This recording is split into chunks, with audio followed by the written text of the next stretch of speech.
Signal jump ಮಾಡಿದಂತಹ bike ಸವಾರನನ್ನ ಥಳಿಸಿರುವಂತಹ ಘಟನೆ ಬೆಂಗಳೂರಿನಲ್ಲಿ ನಡೆದಿರುವಂಥದ್ದು. ಅದು ಕೂಡ ಬಿಎಂಟಿಸಿ ಸಿಬ್ಬಂದಿಗಳು.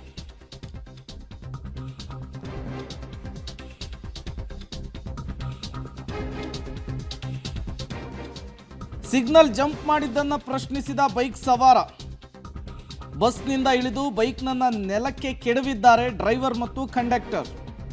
ಬೈಕ್ ಸವಾರನ ಮೇಲೆ ಈ ರೀತಿ ದರ್ಪ ತೋರಿದ್ದಾರೆ ಚಾಲಕ ಮತ್ತು ನಿರ್ವಾಹಕ. ಬೆಂಗಳೂರಿನ ಕೋಣನಕುಂಟೆ ಕ್ರಾಸ್ನಲ್ಲಿ ಘಟನೆ ನಡೆದಿದೆ. ಬಿಎಂಟಿಸಿ ಸಿಬ್ಬಂದಿಯ ವರ್ತನೆಯ ವಿರುದ್ಧ ಜನಾಕ್ರೋಶ ವ್ಯಕ್ತವಾಗ್ತಾ ಇದೆ.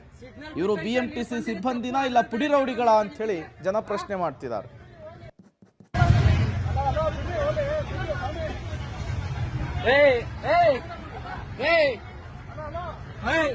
ಸಿಗ್ನಲ್ ಬಿಟ್ಟೈತೆ, ನೀವು ಬಂದಿರೋದು ತಪ್ಪು, ಅದ್ರಲ್ಲಿ ಬೇರೆ ಜಗಳ ಮಾಡ್ಕೊಂಡು ನಿಂತಿದ್ದೀರಾ.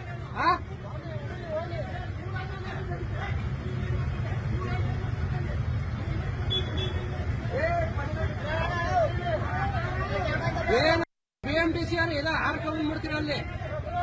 ಏನ್ ಹೇಳಿದ ಹಾರ್ಕೊಂಡು? ನಿಲ್ಸ ಗಾಡಿ, ಗಾಡಿ ನಿಲ್ಸಲೇ, ಗಾಡಿ ನಿಲ್ಸ. ಏನ ಗಾಡಿ ಹೇಳ್ಕೊಂಡು ಹೋಯ್ತಾ ಇದೀಯ ನೀನು?